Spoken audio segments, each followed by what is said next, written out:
What's up, everyone? Sean here, and welcome to the Hawke Talks. Today, we're going to be talking about the Switch Lite from Nintendo that was recently announced with a trailer and everything. So this has been a idea floating around the internet as a rumor, along with the Switch Pro. But only the Switch Lite was officially announced from Nintendo, which is understandable. Why would you have a more powerful version or a bigger version of the Switch when people just got it 2 years ago, like myself? So we're probably not going to see the Pro version until way later down the line here, but that's for probably another discussion. Today we're going to be talking about the Switch Lite with its basic features and my thoughts about it. So I will be comparing it to the original version, so that's pretty much how I'm going to do it, and my opinion about it. So first off, the price point for the Switch Lite is $200, $199.99. And the original version is, as we know, $299.99, so essentially $100 cheaper. So that's one of the obvious features about the Switch Lite, the price point. Another big obvious feature is that it's only in handheld mode in comparison to its original predecessor, or not predecessor, brother, I guess you can say. So essentially a Nintendo Switch that you can't dock to the TV. That's pretty much what it is. So obviously the handheld mode is a big thing for the Lite here. And the games, of course, are all compatible as long as it's featuring handheld mode. So that is the essential thing about these games. They all work as long as it has handheld mode. So will there be games that only have TV mode? Probably not, but just for the sake of making things clear, I guess, just want to put that out there. And another big obvious feature is that the controls are all integrated into its single shell, I guess you can say. The Joy-Cons have been known to be separable, and you can share it to a friend or something, and you can play some multiplayer game on the go. Obviously, with the Switch Lite, they cut out that feature to cut out the costs of the Joy-Cons and stuff. And also, they took out the HD Rumble and the IR motion camera. Obviously, that will definitely cut some costs even further down. One of the lesser features is that there is no kickstand. I mean, yeah, there's really no point when the thing will not have the whole Joy-Con thing going on, separating it, giving it to your friend. Why would you need a little kickstand and when it's just gonna be in your hands most of the time here? Dimensions are noticeably different. The Lite version is smaller than the original version. Not gonna go through the entire dimensions, but point being, it is smaller. The weight is 0.61 pounds, as opposed to the original version weighing in at 0.88 pounds. So yes, it is lighter in that sense, because of a lot of the things being cut out, including the HD Rumble motors and all that stuff, and it is smaller physically. So obviously it's gonna be lighter.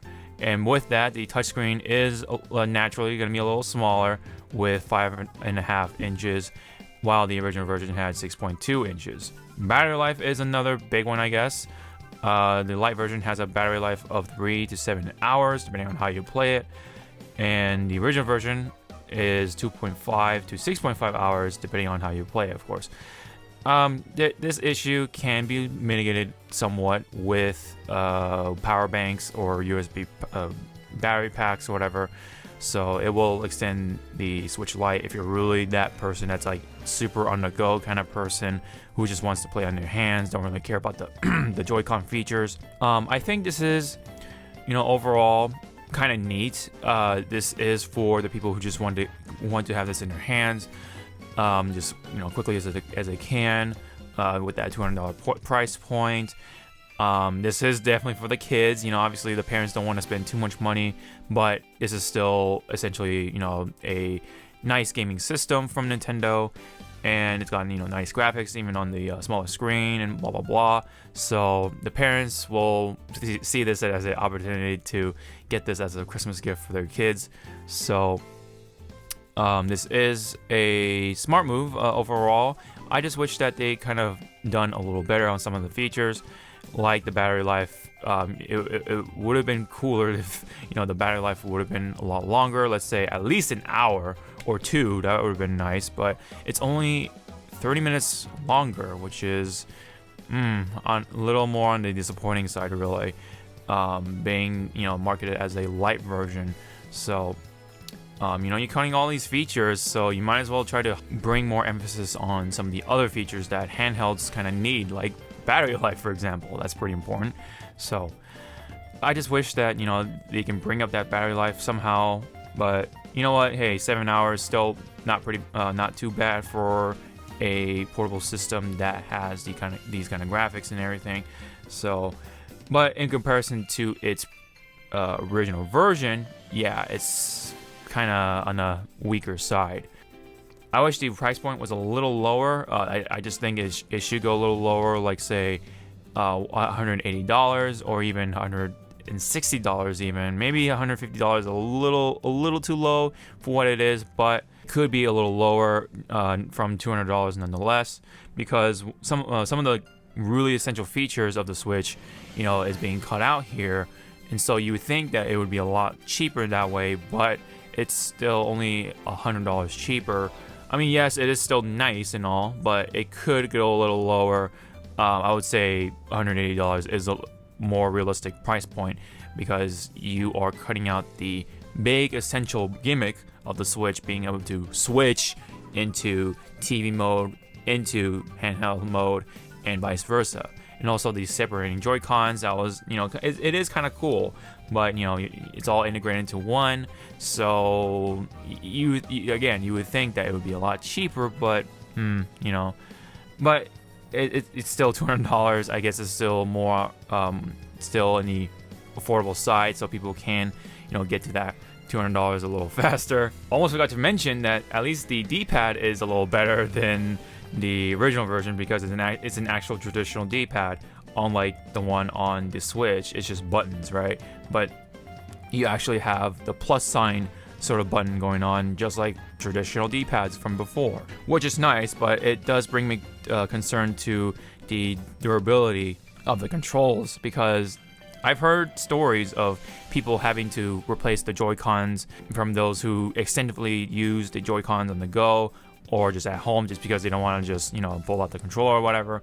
They just wanted to just kind of just get the most out of their Switch by just using the Joy-Cons, because the freaking Pro controllers, they hit $80, and they don't want to just put out that kind of money real quick. Or people who use the doggy face controller, which is essentially two Joy-Cons connected into a control pad.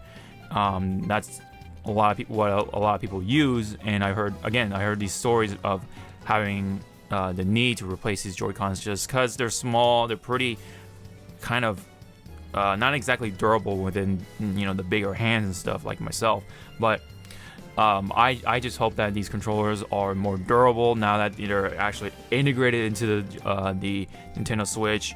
So if these Joy-Cons are the same, then if the controllers go out on the Lite version, then you essentially have to replace the whole unit for another $200. So that is a concern that I have personally, which would probably have a lot of its consumers angry if that's the case, or complaining a whole lot when it comes to the controls durability here. Now it does come with some neat colors, with the aqua blue or the gray or the yellow one. These are just interesting colors. I don't know why they didn't go with a red essentially, but that's what we got for now for colors. But there's also a fourth color, but this is bundled with the Pokemon Sword and Shield. The Pokemon Sword and Shield color is really clean. It does really look nice, and it does bring up that temptation just a little bit for me to just get the Lite version, just because it has that Pokemon color.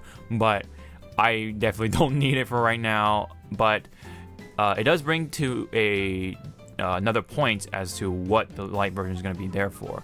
I think people have the idea of keeping the original version at home because it's just so precious to them, and they don't want to lose that that one Switch that they have. So they have the Lite version, which is to take it on the go essentially, which kind of defeats the whole purpose in the first place. But I understand why, because if you take the original version on the go, there is that risk of losing it or dropping it or something happening to it in the outdoor world.